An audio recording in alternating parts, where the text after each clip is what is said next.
Welcome to competitive GK class student. এটা তোমাদের 3 নম্বর class.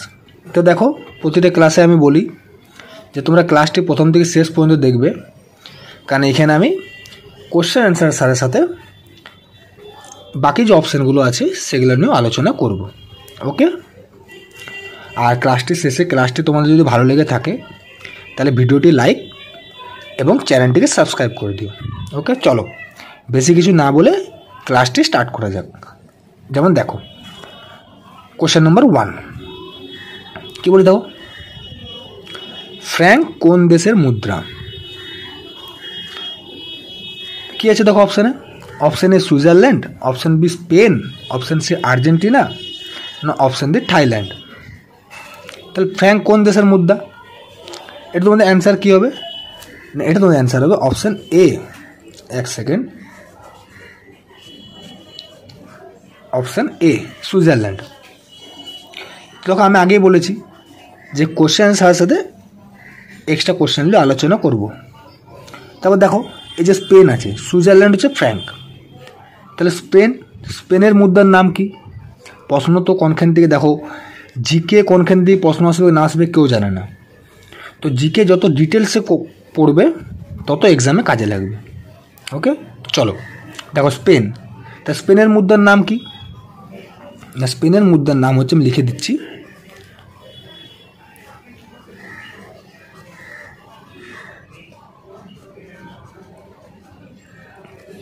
স্পেনের মুদ্রার নাম হচ্ছে ইউরো। তারপর দেখো সি আছে আর্জেন্টিনা। আর্জেন্টিনার মুদ্রার নাম কি? না, আর্জেন্টিনার মুদ্রার নাম হচ্ছে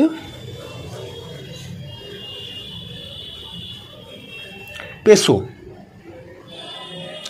তারপর দেখো থাইল্যান্ড। থাইল্যান্ডের মুদ্রার নাম কি? না, থাইল্যান্ডের মুদ্রার নাম হচ্ছে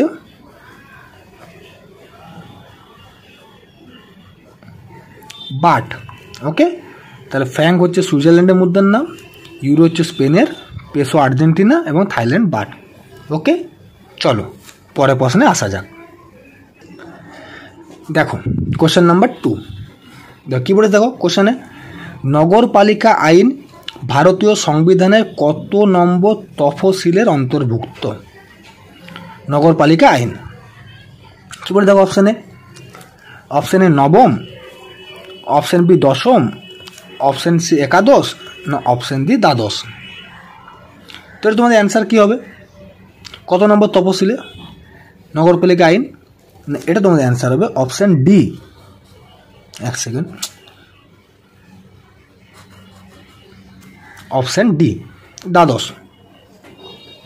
তারপর দেখো, এই দ্বাদশ তফসিলে নগরপালিকা আইন অন্তর্ভুক্ত। তারপর দেখো এখানে আছে নবম। নবম তফসিলে কি? না, নবম তফসিলে মনে রাখবে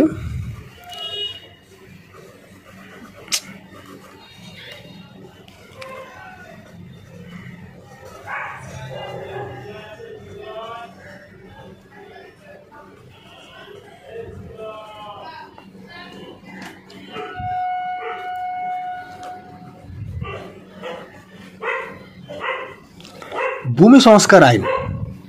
ওকে, ভূমি সংস্কার আইন নবম তপশিলে। তা দশম তপশিলে কি? না, দশম তপশিলে মনে রাখবে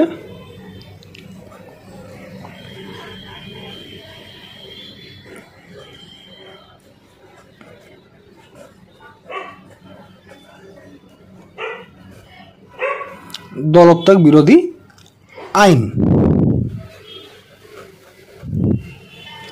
দশম তপশিলে। একাদশ তপশিলে তাহলে কি? না, একাদশ তপশিলে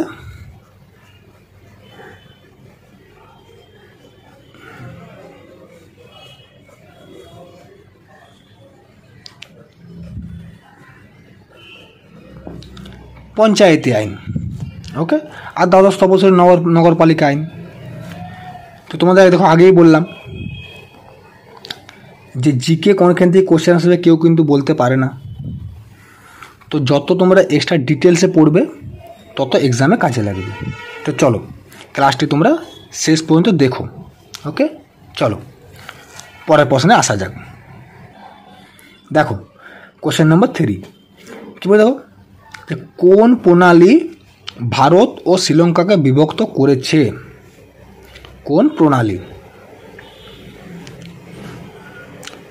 অপশন এ মালাক্কা প্রণালী, অপশন বি পক প্রণালী, অপশন সি 10 ডিগ্রি চ্যানেল, না অপশন ডি 9 ডিগ্রি চ্যানেল। তো তোমাদের অ্যান্সার কী হবে? না এটা তোমাদের অ্যান্সার হবে অপশন বি, সবাই জানো, পক প্রণালী। তারপর দেখো এই যে অপশানে কে দেখো মালাক্কা প্রণালী, তাহলে মালাক্কা প্রণালী কোন দুটি দেশকে বিভক্ত করেছে? পক প্রণালী তো ভারত ও শ্রীলঙ্কাকে বিভক্ত করেছে। তাহলে মালাক্কা প্রণালী, না মনে রাখবে মালাক্কা প্রণালী হচ্ছে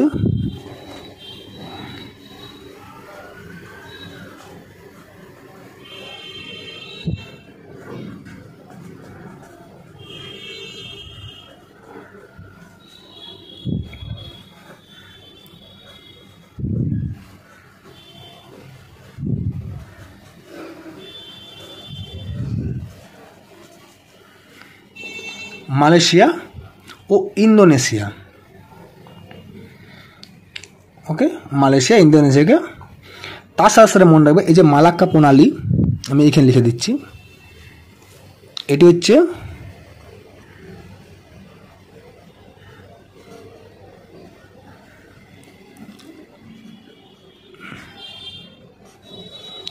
এটা যদি অসুবিধা হয় বলে দিচ্ছি আমি, পৃথিবীর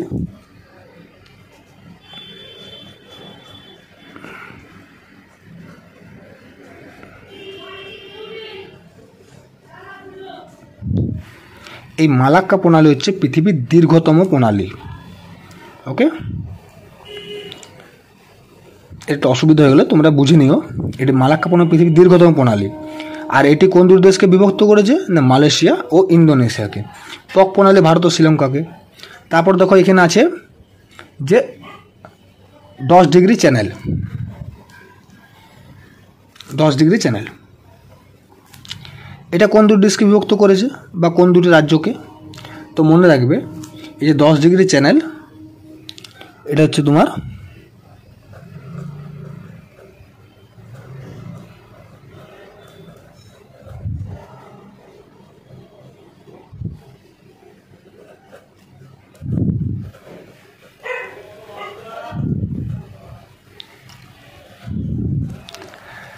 আন্দামান ও নিকোবর দ্বীপকে।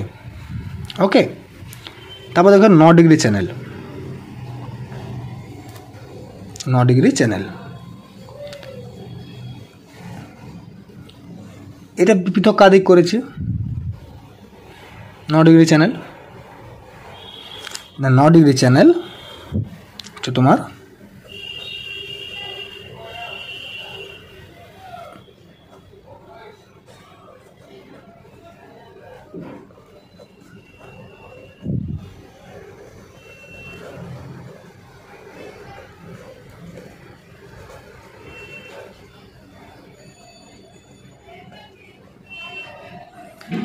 লাক্ষাদ্বীপ ও মিনিকয় দ্বীপকে।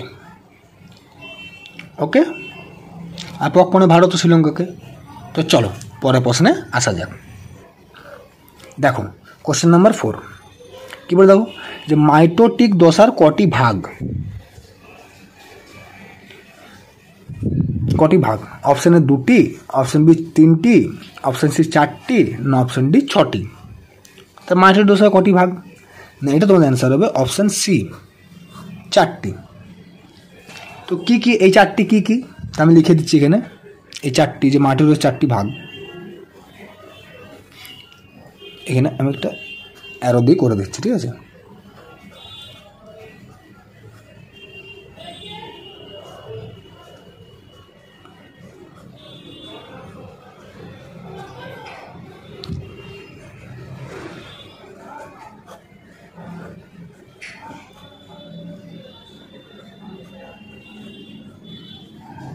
প্রোফেজ, মেটাফেজ,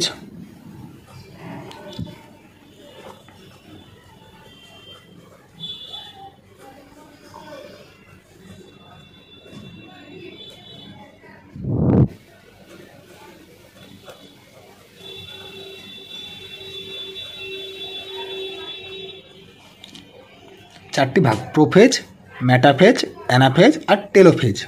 ওকে, এটা মাইটোটিক দশার ভাগ। প্রশ্ন আসতেই পারে যে মেটাফেজ কোন দশার ভাগ, তাহলে মাইটোটিক দশার।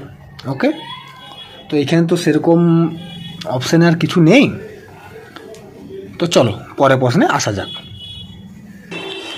দেখো কোশ্চেন নম্বর 5। কোশ্চেন নম্বর 5 দেখো কী বলে, দেখো যে রিহালা নামক ভ্রমণ কাহিনীটি কে লিখেছেন? Option A Ibn Battuta, option B Al Biruni, option C Abdur Razzaq, না অপশন ডি ইত সিং। তো তোমাদের অ্যান্সার কী হবে? এটা রিহালা নামক ভ্রমণ কাহিনী কে লিখেছেন? এটা তোমাদের অ্যান্সার হবে অপশন এ ইবন বতুতা। ঠিক আছে, তো দেখো ইবন বতুতা যদি প্রশ্ন এসেছিল এবার এসআই যে কার আমলে ভারতে আসেন, জানো তো ভাই যে ইবন বতুতা কার আমলে ভারতে আসেন? না হচ্ছে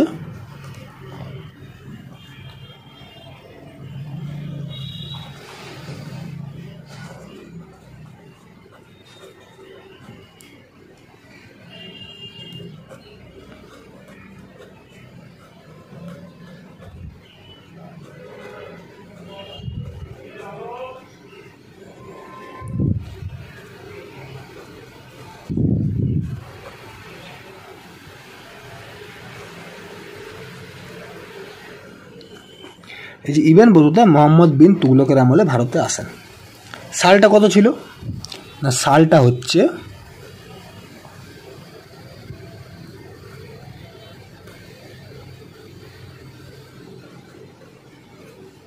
1333 সালে। ঠিক আছে, ইবন বতুতা মোহাম্মদ বিন তুগলক ভারতে এসেছিল, সালটা হচ্ছে 1333 সালে। ঠিক আছে, ইবন বতুতা লেখার নাম কি? এই রিহালা নামক ভ্রমণ কাহিনী ইবন বতুতা লিখেছেন। তারপর তো এখানে অপশান আছে আল বিরুনি, তাহলে আর বিরুনির লেখা না মনে রাখবে, এই যে আল বিরুনি আমি লিখে দিচ্ছি এখানে, আল বিরুনি।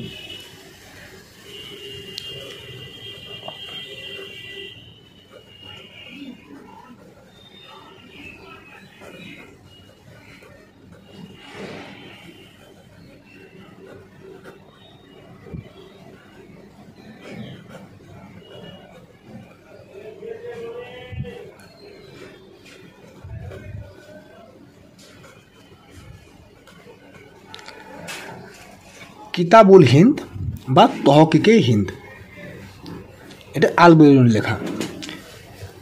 কোন ভাষায়? ভাষাটাও মনে রাখবে,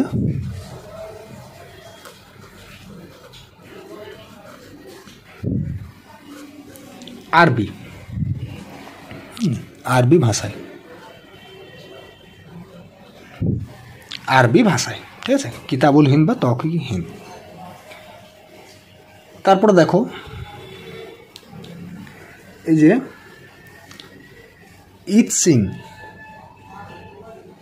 ঠিক আছে, আব্দুর রাজ্জাক সেরকম কিছু ইম্পর্টেন্ট আসেনি, তো যেখান থেকে কোশ্চেন আসার খুবই চান্স, আমি সেগুলো অবশ্যই এক্সট্রা ইনফরমেশান দেবো। ওকে, তারপর দেখো ইত সিং,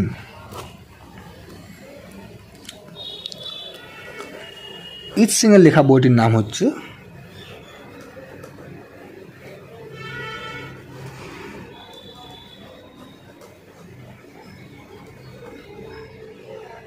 ইত সিংয়ের লেখা। ঠিক আছে,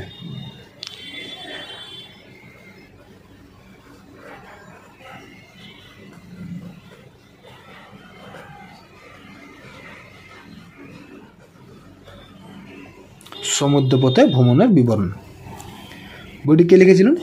ইত সিং। যে ইত সিং ছিল এটা চীনের। ওকে, চলো পরের প্রশ্নে আসা যাক। দেখো কোশ্চেন নাম্বার 6 কি বলে, দেখো যে শনি গ্রহের বৃহত্তম উপগ্রহের নাম কি? Option A Atlas, option B ক্রেম, অপশন সি ইউরোপা, না অপশন ডি টাইটান। তাই থাকে শনি গ্রহের বৃহত্তম উপগ্রহের নাম কি? না এটা তোমাদের অ্যান্সার হবে অপশন ডি টাইটান। তো মনে রাখবে এই যে টাইটান, এই টাইটান হচ্ছে, আমি এখানে লিখে দিচ্ছি, এটা হচ্ছে শনি গ্রহের বৃহত্তম উপগ্রহ, ঠিক আছে। কিন্তু এই টাইটান হচ্ছে সৌরজগতের দ্বিতীয় বৃহত্তম।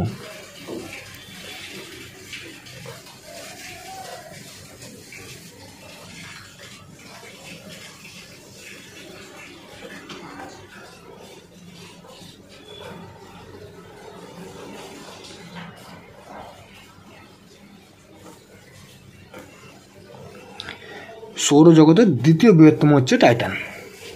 তাহলে প্রথমকে এইটা টাইটান হচ্ছে দ্বিতীয় বৃহত্তম। ওকে,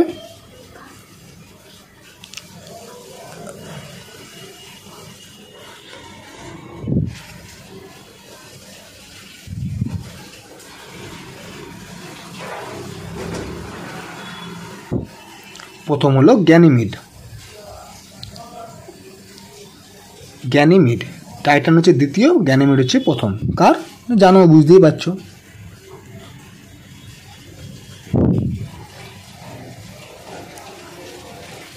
বৃহস্পতি। ওকে, দেখো এটি জানলে সৌরজগতের দ্বিতীয় বৃহত্তম হচ্ছে টাইটান, প্রথম হচ্ছে গ্যানিমিড, বৃহস্পতি। তারপর দেখো অ্যাটলাস।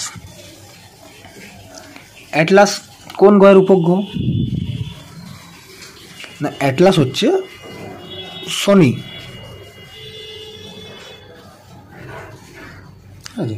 শনি গ্রহের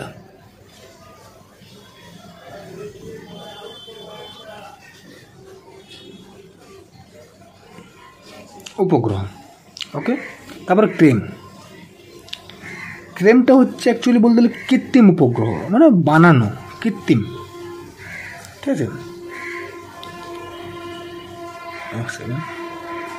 ক্রেম হচ্ছে কৃত্রিম উপগ্রহ, তোমার লিখে নিও, কৃত্রিম উপগ্রহ, ঠিক আছে। আমি লিখিয়ে দিচ্ছি।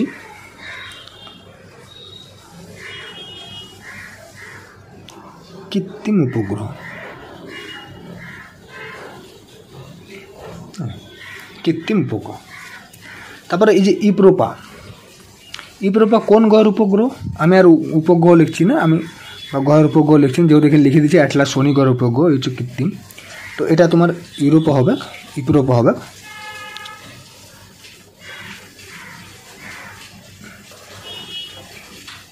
বৃহস্পতি গ্রহের উপগ্রহ। ওকে, চলো, তো বুঝতে পারলে সৌরজগতের দ্বিতীয় বৃহত্তম টাইটান, প্রথম গ্যানিমিড, ঠিক আছে। শনি গ্রহের বৃহত্তম উপগ্রহ টাইটান। ওকে, চলো পরের প্রশ্নে আসা যাক। যেমন দেখো কোশ্চেন নম্বর 7 কী বলেছে দেখো, একটি বস্তুর ভর দ্বিগুণ হলে বস্তুটির গতিশক্তি পূর্বের তুলনায় কী বলেছে দেখো কী হবে? অপশান এ সমান হবে, অপশান বি 4 গুণ হবে, অপশান সি দ্বিগুণ হবে, না অপশান ডি 8 গুণ হবে। তাহলে ভর যদি দ্বিগুণ হয় তাহলে গতিশক্তি কী হবে? না, এটা তোমাদের অ্যান্সার হবে অপশান সি, গতিশক্তিও দ্বিগুণ হবে, ঠিক আছে। ভর যেরকম হবে, ভর যদি দ্বিগুণ হয় গতিশক্তি দ্বিগুণ হবে, ভর যদি 4 গুণ হয় গতিশক্তি 4 গুণ হবে। ওকে, তো চলো, এইখানে তো সেরকম অপশানে কিছু বলার এক্সট্রা নেই, তো এটা মনে রাখবে, ভর দ্বিগুণ হলে গতিশক্তিও দ্বিগুণ হবে। ওকে, চলো পরের প্রশ্নে আসা যাক। দেখো কোশ্চেন নম্বর 8 তুমি দেখো, ল্যাঙ্গুয়েজ অফ ট্রুথ বইটির লেখক কে? Option A Ruskin Bond, option B Shashi Tharoor, option C Salman Rushdie, না অপশান ডি বিক্রম শেঠ। তো তোমাদের অ্যান্সার কী হবে? ল্যাঙ্গুয়েজ অফ ট্রুথ বইটি কার লেখা? না, এটা তোমাদের অ্যান্সার হবে অপশান সি, এক সেকেন্ড, সালমান রুশদি। ওকে, তো এসে মনে রাখবে, এই যে ল্যাঙ্গুয়েজ ট্রুথ বইটিও সালমান রুশদি লিখেছে। তো সালমান রুশদি আরেকটা আমি তোমার বইয়ের নাম বলছি,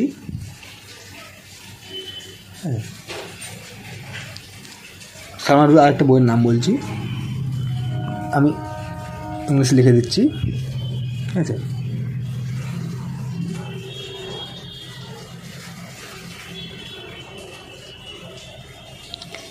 মিডনাইট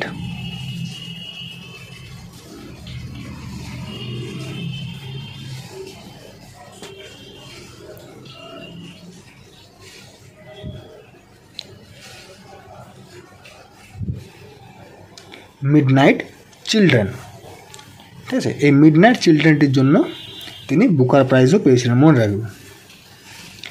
ল্যাঙ্গুয়েজ চুক্তি বইটিও লিখেছেন সালমান রুশদি এবং মিডনাইট চিলড্রেনও সালমান রুশদি। তারপর দেখো রাস্কিন বন্ড, অনেক আছে রাস্কিন বন্ডের, তা আমি এক দুটো লিখেই দিচ্ছি। ও গড, এক সেকেন্ড দাঁড়াও।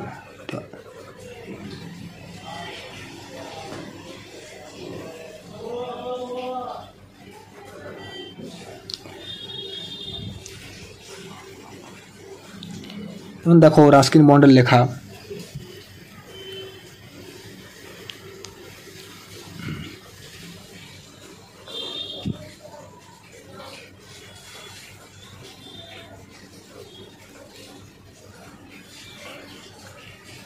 The room of the roof, তারপরে দা আছে the great Indian novel, the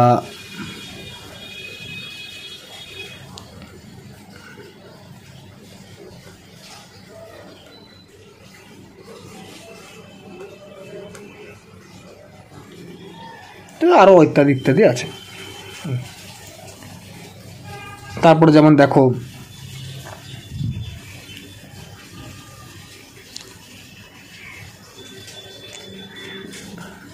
Shashi Tharoor তো সেরকম কোনো বই লেখেনি, ছোট গল্প আছে, তো সেখান থেকে সেরকম কিছু আসে না কোশ্চেন। তবে দেখো বিক্রম শেঠ যেখান থেকে আসে, এই বিক্রম শেঠ মনে রাখবে।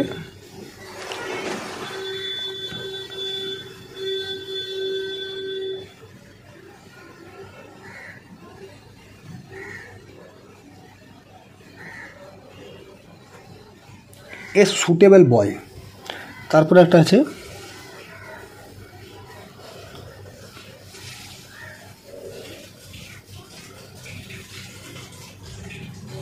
এ সুটেবল বয়, তারপর দ্য গোল্ডেন গেট, এসব বিক্রম শেঠের লেখা। এই সুটেবল বয়তেই কোশ্চেন এসছিল একবার, ওই জন্য আমি বলে দিলাম।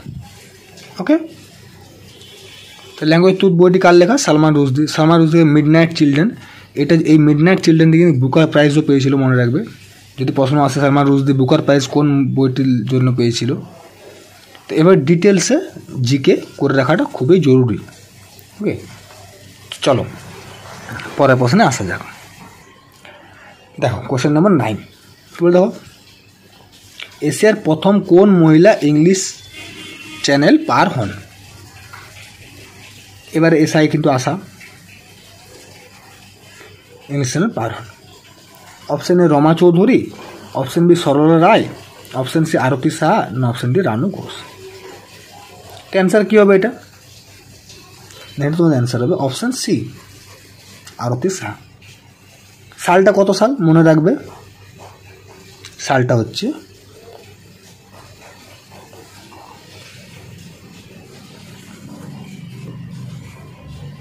1959 সালে, ঠিক আছে। আর সে একজন ভারতীয় সাঁতারে 1959 সালে তিনি ইংলিশ চ্যানেল পার করেন।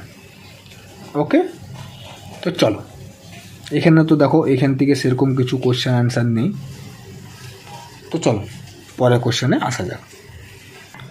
দেখো কোশ্চেন নম্বর 10, কী বলে দেখো, ডুপ্লিকেট অ্যাপ্লিকেশন ব্যবহার করে ব্যবহারকারীর পাসওয়ার্ড নির্ণয় করাকে কি বলে? Option A stalking, option B bullying, option C E বোমিং, না option D phishing. Duplicate application ব্যবহার করে ওটাকে কী বলা হয়? নেক্সট তোমাদের অ্যান্সার হবে অপশন ডি ফিশিং।